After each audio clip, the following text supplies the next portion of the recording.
welcome to Hey, how's it going, everyone? This is Ethereal Aeons Activation. If you're new to the channel, I'm Leslie Demai. Everyone else, welcome back. Today's video, I'm going to talk about some social issues, and I'm going to talk about how these social issues are being held together by the Archon Feminists. So I'm not going to say the words to some of the things I'm talking about, to some of these movements that I'm talking about, to these agendas, because we just had a video on egregores. And if you don't know what an egregore is, it's a psychic manifestation or a thought form which occurs when any group shares a common motivation. It's basically an entity that is created through human thought form, and it influences the thoughts of that group. So I want to make it very clear that in this video, I'm going to be talking about the Archon Feminist movements without necessarily mentioning what these movements include. But you guys will know what I'm talking about. So because I have not seen many females talking about this, maybe 2 females, no joke, people are scared to speak up about this. There's been 2 things brewing. It's either complete negligence of recognizing this social engineering, or people are promoting it and they're receiving accolades. So now in our community, that's not so much the case. But regardless, I'm here with a direct message about how the Archon Feminist movement is on the rise. And I came up with that name. It feels right to give it that title. And we have the Archon's primary focus on their feminist movement. And it doesn't mean you have to be a female, because all are invited. Because plenty of these Archon feminists drag their men into it. And men actually have been praised more and more to become submissive, so they follow the bandwagon as well. So women are manipulated to not process anything without getting emotionally invested. They run on emotions rather than intuition, and it's using their superpower against them, because it's our superpower to have a wide range of emotions when channeled in the right way and when you are in control of them.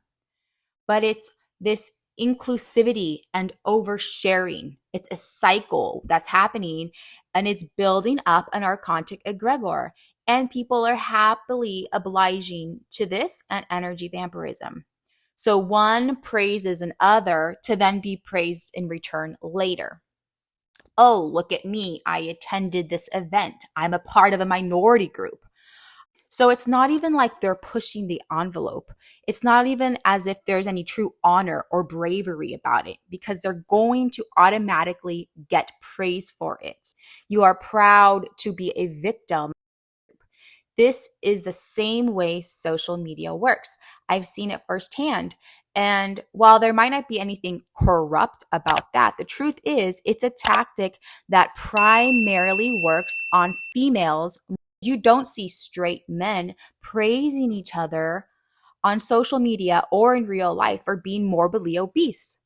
You know, to actually have a disease, which is the #1 killer in the US, and you praise them, say, oh, brother, you just look so amazing wearing that Speedo. And you must feel so proud weighing 400 pounds and just showing it all off. That's a sick culture. You don't see men doing that. Why is that? Because they don't feel a pressure, and they haven't been conditioned to see an obese body and then praise it.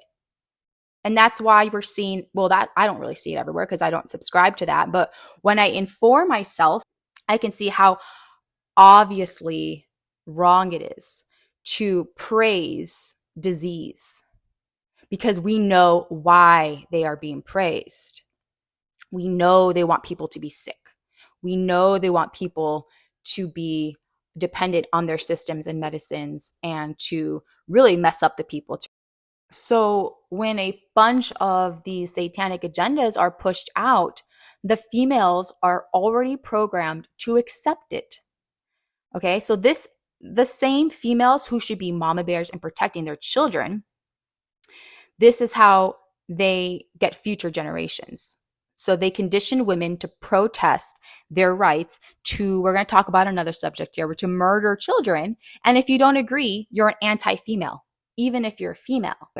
And that's the thing, is they're trying to make it seem like it's happening everywhere. But I know that where I live, I don't live in the US, but I know where I live, people will not be marching about this.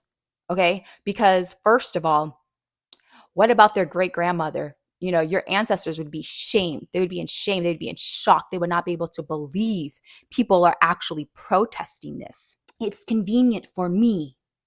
Okay, if I decide to murder an unborn life, it's only because it's convenient for me. It's a me culture, but actually they're feeding the egregore. The me is the egregore. The women would who rather choose this method out of convenience or lack of responsibility. We've all made mistakes. Okay, my list is longer than most people's, but let's make this clear. The minute fraction of women who go through this, okay, is for reasons that you may think are understandable. So maybe there's like, you know, the minute instances of incest or rape. That's a minute, tiny fraction. Okay. It's not even a slice of the pie. So there's not enough leverage to hold on there.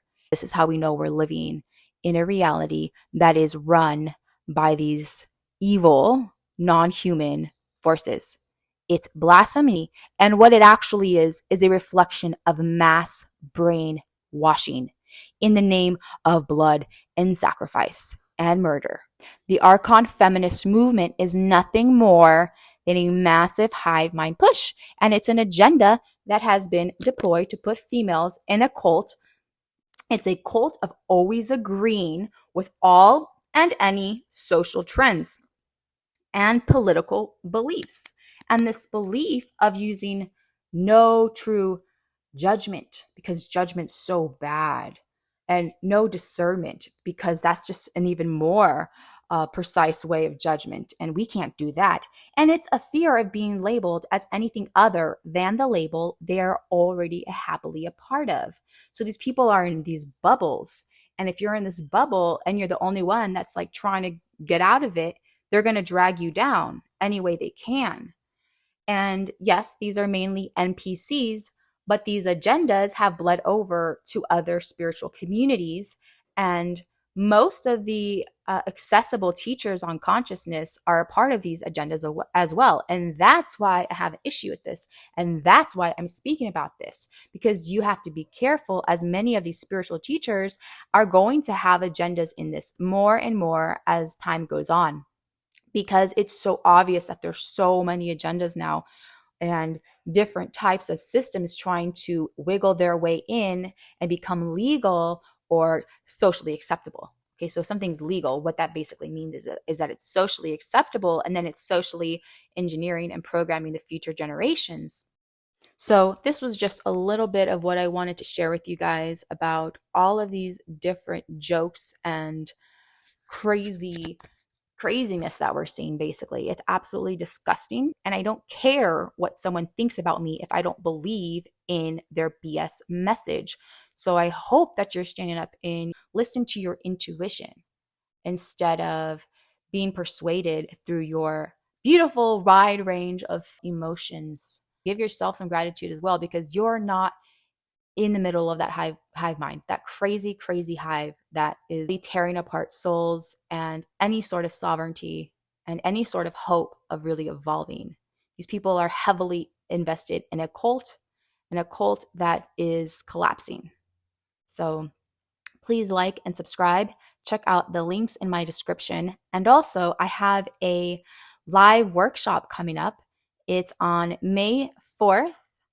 It's on a Thursday at 5:30 Central Standard Time.